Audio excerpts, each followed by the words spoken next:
We are live on YouTube. There we go. Finally got there.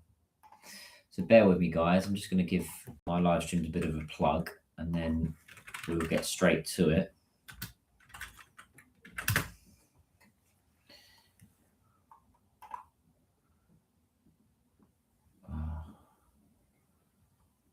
I forgot about that. Bear with me. I forgot on LinkedIn, when you give it a plug, if you use AI images on LinkedIn, they get a bit funny about that stuff. A little bit funny. So you got to make sure that it's not an AI image. Little tip I found on LinkedIn is if you post it as an AI image, then it will penalize you. But if you just post it as a screenshot or slightly edited, then it's a way to get around it. So yeah, there's little tips and tricks that I find over the years of doing marketing.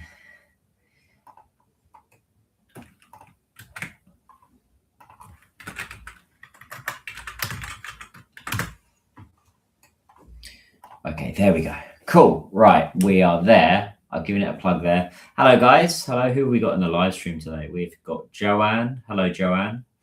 Please do introduce yourselves as well, guys. Amy, Frank, Tonoshiki, Phil, Tanny, One Day. Hello, guys. I know you guys are all loyal fans. You've been following the channel for many years, I know.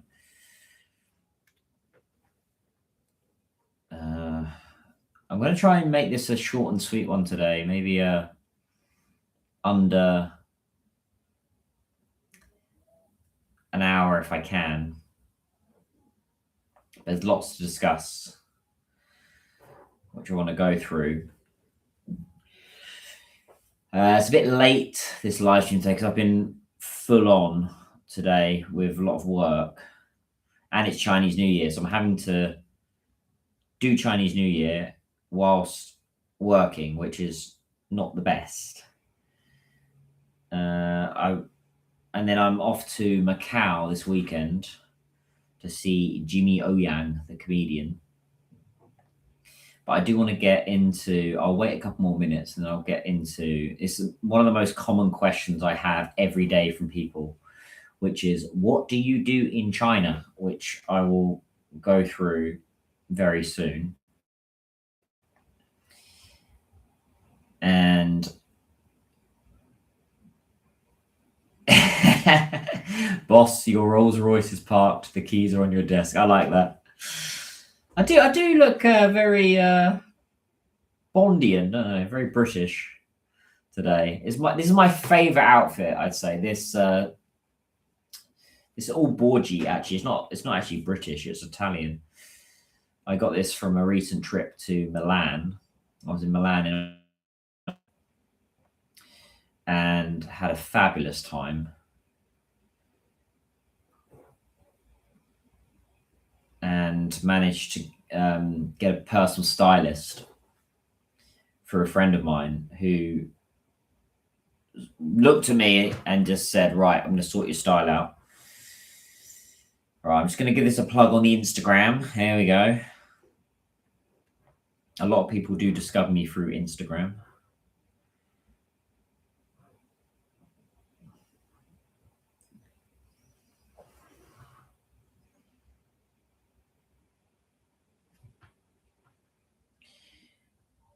And are we there? And I got to set up TikTok as well, because my TikTok has been growing recently. So my TikTok and my WeChat video has been growing like crazy. And actually my Red Note, I was complaining a couple of weeks ago that Red Note had some issues. And recently the algorithm has sorted itself out. So I've started getting engagement again, which is good to see. Finally, my Red Note these algorithms, I just don't understand them. It does look like I have a dinner date with a model tonight. But actually, I have a date with you, lovely people. And I do apologize for using my phone. I hate it when someone's speaking to me and they're using their phone like this. But I had to give this a bit of a plug across all my social medias. I have a few social medias. The only one I don't use is Facebook. I've not used Facebook in years. And I saw today that Zuckerberg was in court. And by the way, guys, rule is if you want to give me a call, you have to introduce yourself in the chat. That's my new rule for people that want to join my live stream, because I have hundreds of people in this live stream right now on WeChat. Unfortunately, it's not the same for YouTube, but on WeChat, there's hundreds of people in here, and I can't yeah, you're not really missing anything by not using Facebook. I do look back over the years and think, I did have a business in 2017. Oh, give me 2 seconds. My battery. Give me 2 seconds, guys. Oh, my battery.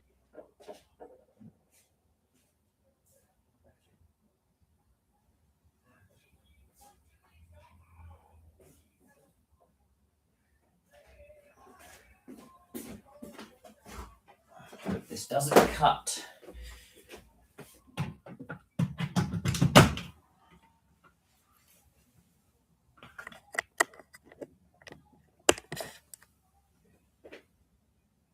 Okay, I made it. Cool. Yeah, this is what I have to tell international companies. I get international companies all the time wanting to do business in China, thinking they can do it through Facebook, and they can't. Or WhatsApp. The worst one is WhatsApp. I had a company the other day that I was speaking to that wanted to do business in China and had to explain to them they don't use the Western social medias here. It's all about WeChat mainly, especially for B2B. But the topic of today is not going to be about my beautiful British accent, although I would argue it's not very British. It's not very, oh, I say, it's jolly good. Very.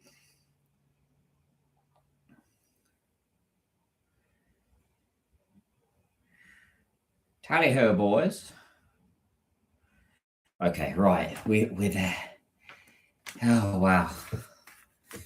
What a nightmare. Okay, cool.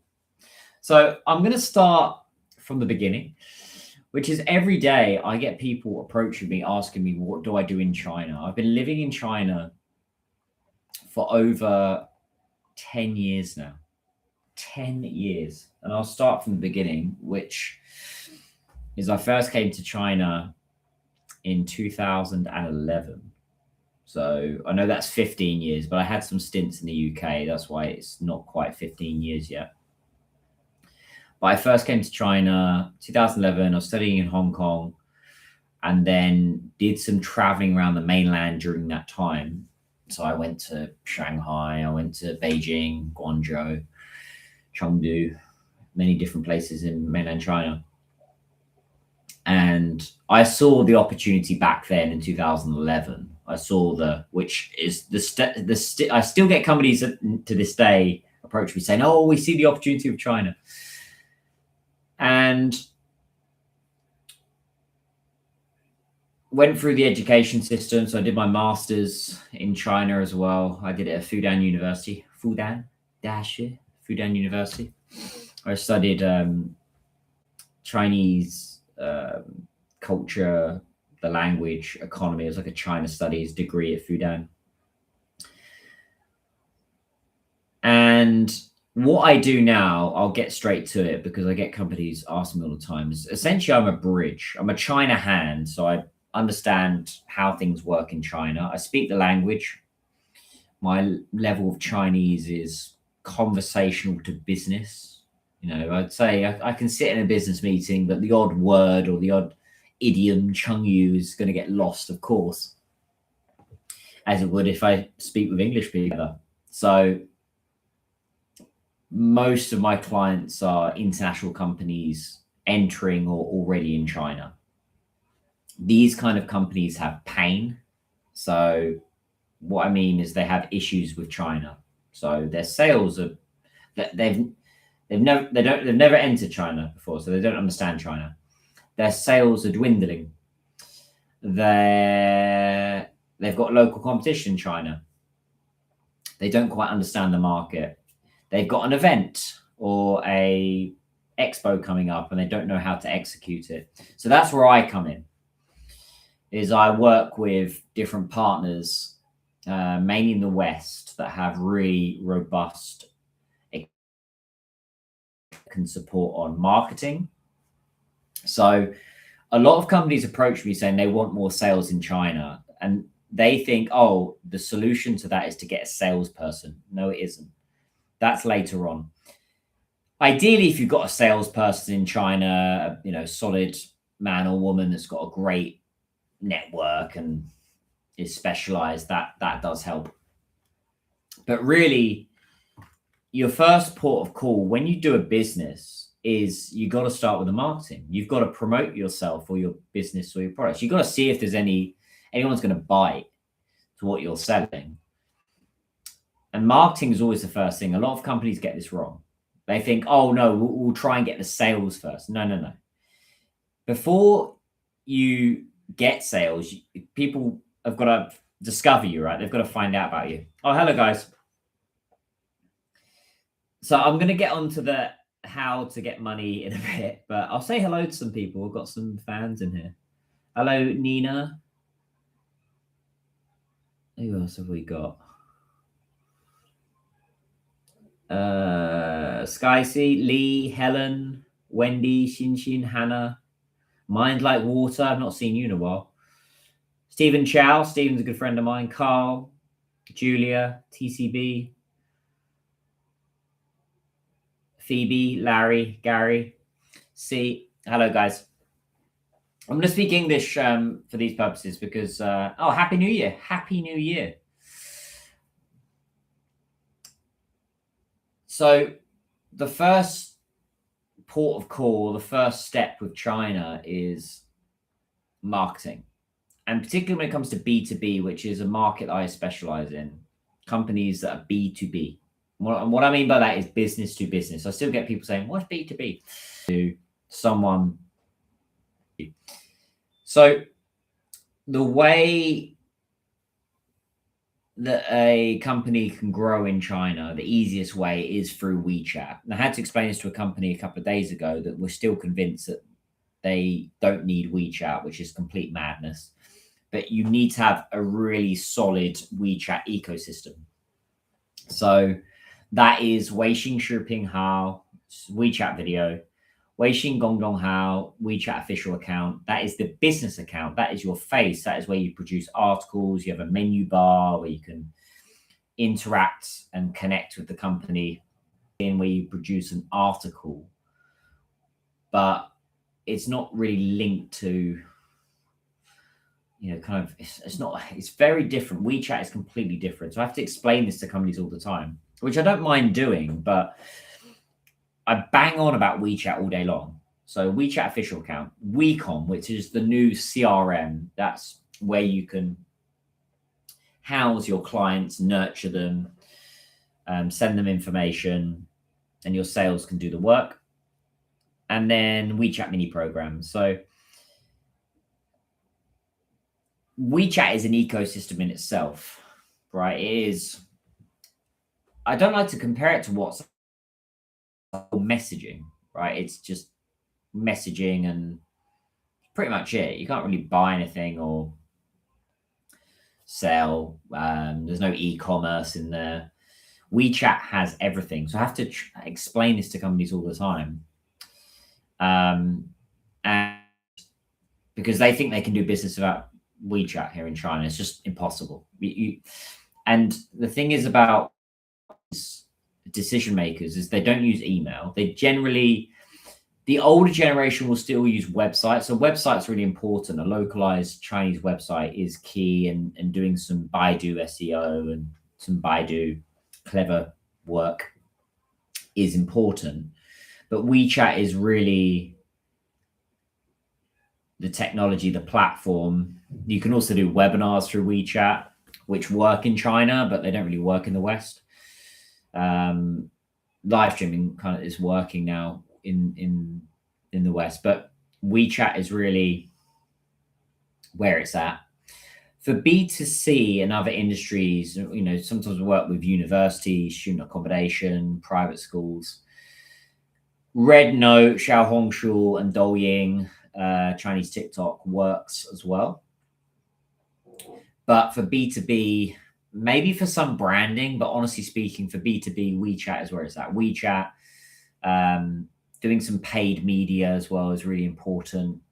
Media outlets, so in China, industry specific. Let's say it's a metal, some sort of metal company, like an aluminium company. They would want to be promoting themselves through industry specific news, right? So that's also very important. So PR is quite important. Another thing that I do and is really important in China is exhibiting at expos. So that is having a booth at an industry specific event and promoting your products or services. Now, there's an effective way there's the turn up method, which is what I like to call, I've coined the turn up method, where you just turn up with a booth and you don't really do much, which is what I see a lot of companies doing. Yes, I will come on to that afterwards, promoting Chinese goods overseas, which is something that I've had a lot more Chinese companies approach me recently. But the issue, which I've said both sides, I've said this many times in live streams, is, and I get this with some international companies, not all, but some, and it's with some Chinese companies, is you've got to be upfront on your requirements and your pain and your budget. That's really the way to do business now. You can't just come to me and say, hey, help me. What's your price? That's not the way to do business with someone like me. I bang on about give me your budget all day long. So you got to have a budget. I was talking about expos. So exhibiting at events is really important because a lot of Chinese decision makers do go to events. And actually, I'm seeing more foreign decision makers. So last year I was seeing not just Chinese decision makers, but there were foreign bosses walking around these events as well. So exhibiting at events, having a booth at an event is very, very important as well. Now, so the big question, how can you make money? Something similar to what I do, which is being a connector.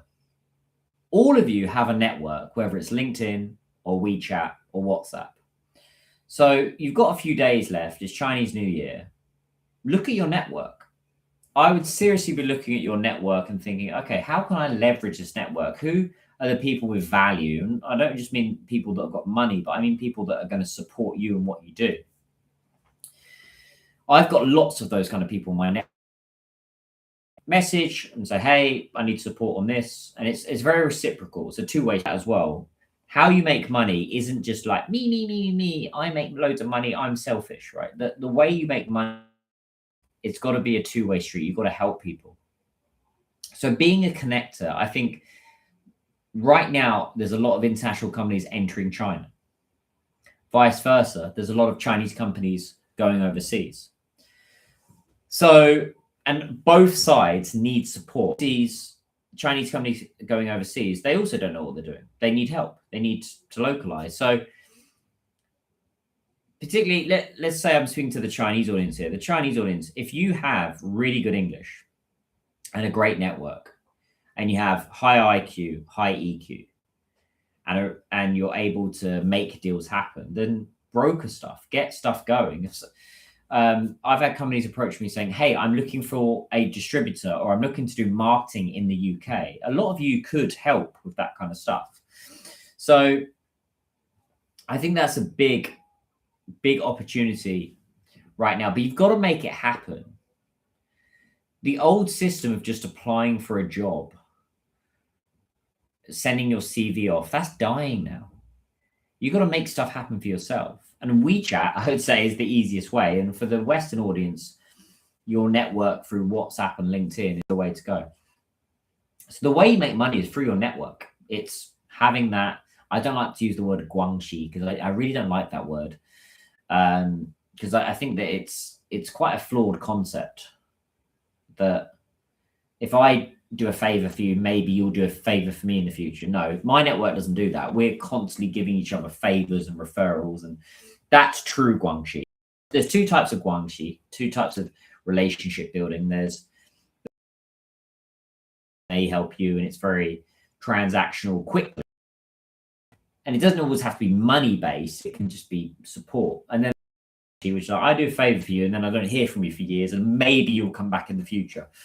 That's why I always say it's not, you shouldn't always delete people off WeChat, because the amount of times I've wanted to delete someone, a contact or WeChat or someone, and then they've come back a few years, and you just never know. Unless someone really annoys me, then I'm not going to delete them. After the visa free for British people, do you think it could be a trend for you? I think so. I've had a lot more British companies approaching me. Seems to be in the last month than ever before. Well, not ever before, but last year, I think a lot of British companies were kind of on the fence. Like, oh, should we look at China or not? Which is a stupid kind of being on the fence, I think. Why not just get something going in China? I'd say, or at least get your WeChat official account going, get some content up. And also this is really bad English that's being taught to you guys. Everyone keeps calling me bro. I'm not a bro, right? It's very American way of, I'm British, right? So we accept mate. Dude is a little bit far as well, but I accept sir or mate. So I want to go back to the topic at hand, which is how do you guys make money? So you got to think about money as it's a very artificial concept, right? But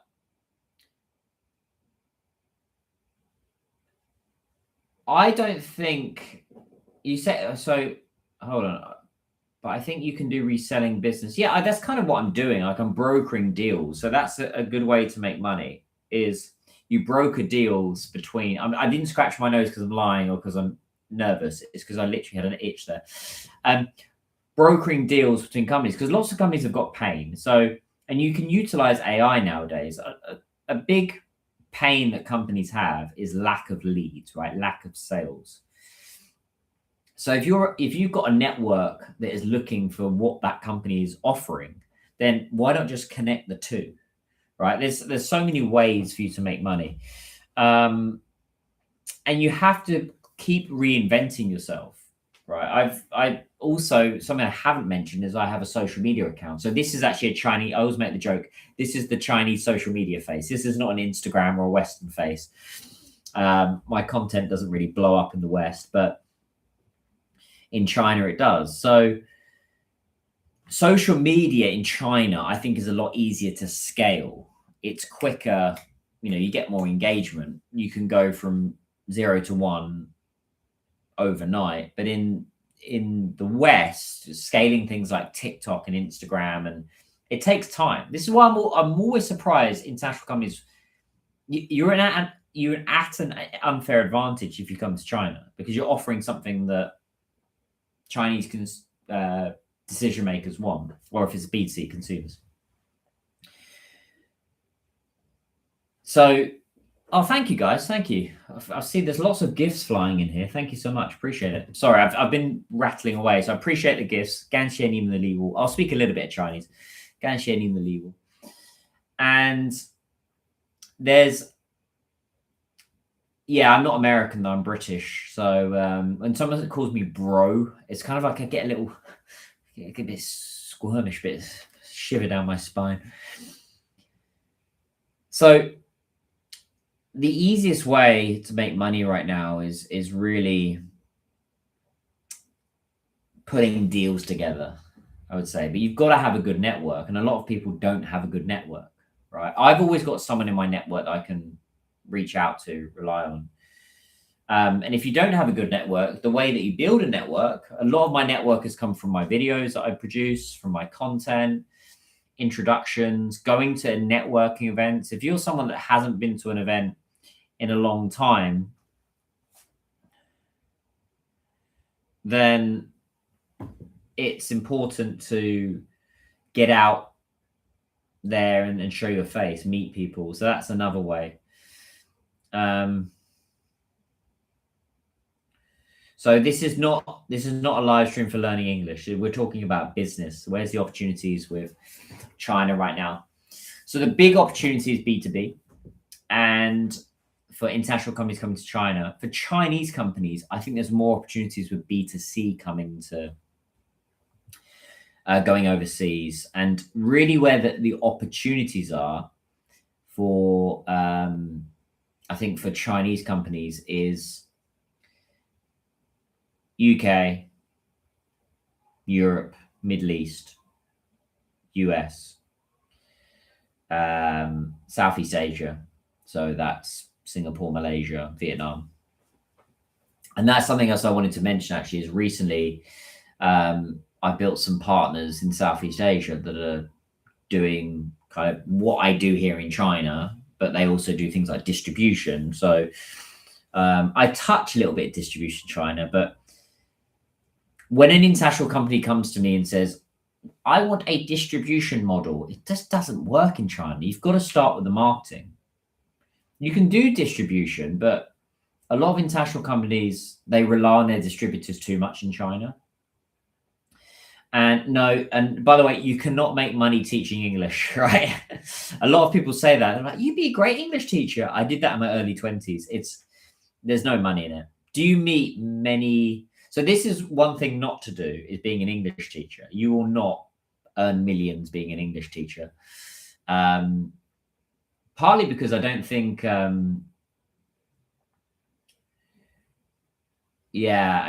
don't think people are willing to pay. I mean, I'll ask you guys the questions here. Who in here would spend at least 1,000 RMB to have 45 minutes learning English with me? Just put a yes or no in the comments right now. At least 1,000 RMB. Let's say it's about 100 pounds, roughly, like 100 pounds, or forget IELTS, because if it's just purely learning English, if it was to have like an online session with me, 45 minutes, there you go. You can see no. So this is marketing for me. This is why I don't do English teaching, because generally people want stuff for cheap. They want stuff for like under 100 RMB now. And also English teaching, it's not what I teach. If I was going to teach, I was going to teach business, etiquette, how to, exactly. You can just see like, no. And that's really good market research for me. I've got 100 people in here right now, and I've asked you guys who would spend at least 1,000 RMB to learn English with me. No. And I know why, because I don't want to teach English, by the way. I'm not interested. But a very good friend of mine who's got millions of fans in China, and he's like a English teacher, 英语学习老师.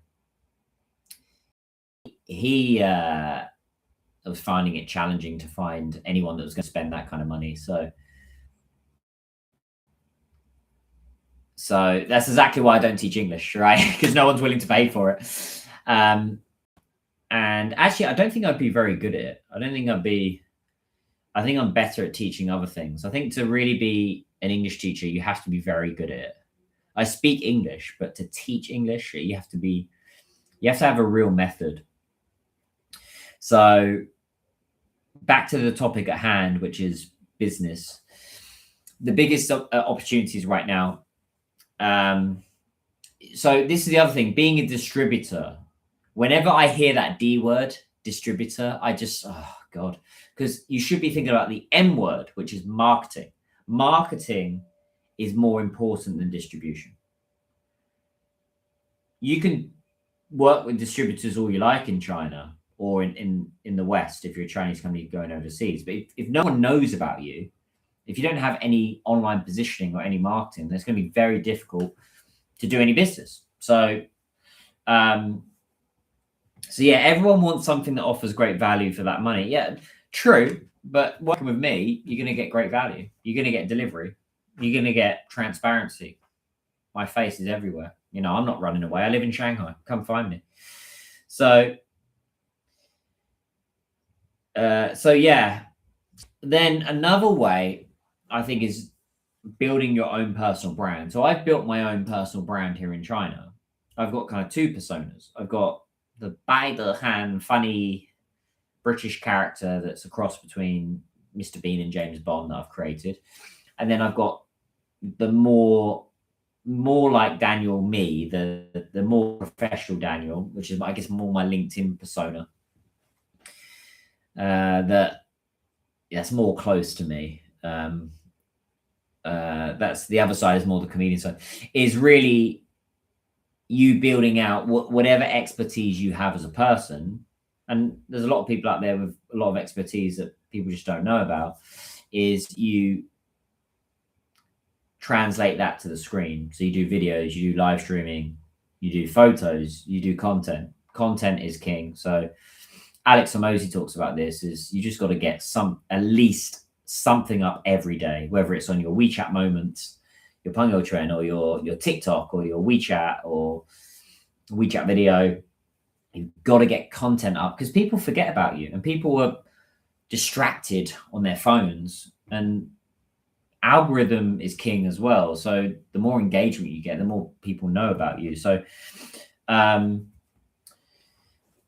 most people I've met that have said, yeah, I'm going to do content and video, they'll drop out. They don't have the consistency that I have. I get a piece of content up pretty much every day, at least once a week, across all the channels.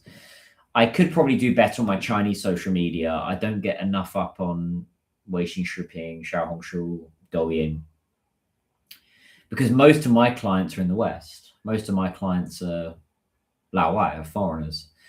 I would love to have more Chinese clients, but I'm very particular with who I work with. So when I work with a client, they've got to tell me their budget. That's probably why I don't do English teaching, because when I ask people what's your budget, they don't tell me. So I wouldn't be an English teacher. But you got to tell me your budget. You got to tell me your requirements, your pain. What are your challenges? What do you want to achieve in the next year? I've had some Chinese companies do that recently. They were actually very upfront and they gave me a lot of information, and we're sort of discussing potential business opportunities. So there is a sea of change.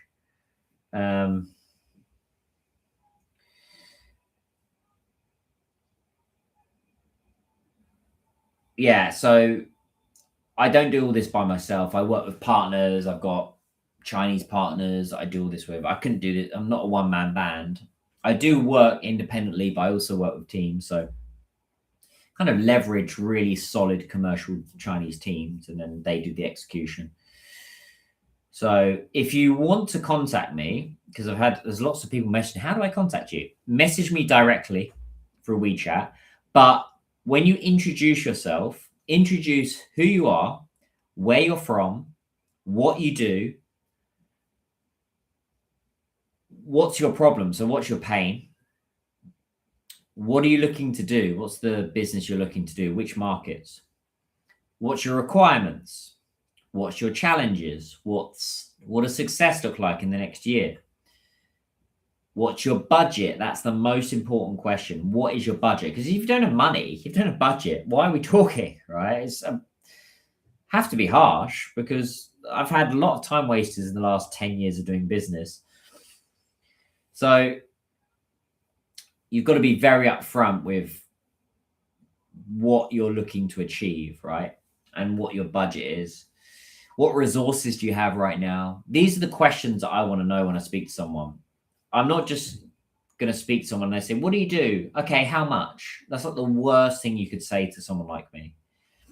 To approach me and say, hey, how can I want to work with you, Daniel. I want to do marketing or PR expos in China or somewhere abroad. But how much? What do you do? How much? I would say do your research first. Do your research into me and see what I do. Because I talk about this all day long. I talk about what I do all day long. I do a live stream at the moment. I've been doing it every day. I don't know how long this is going to last. We'll see. But if you want to work with someone like me, you've got to be very upfront. And maybe you don't know your budget, but everyone knows how much money's in their bank, right? Right. If you're a company, you know how much money's in the bank. I will say that. You know how much you're paying for salaries and all this kind of stuff. So you know how much money is allocated. Um, so also, I'm not interested in part-time gigs. Good point. Just interested in part-time. I'm not interested in part-time. When I work with clients, it's not part-time. It's full on. It's full-time. It's Li Ning Chi. It's 7 days a week. So I'm not interested in part-time gigs. Forget that. I'm interested in serious companies that have got budget, that are really looking to grow out their ecosystem, whether it's in China or they're looking to go into another market if it's a Chinese company or international company looking. Most of my clients are looking at China, like international companies entering or they're already in China. But also it could be companies that are looking at Southeast Asia, for example, Singapore, Malaysia.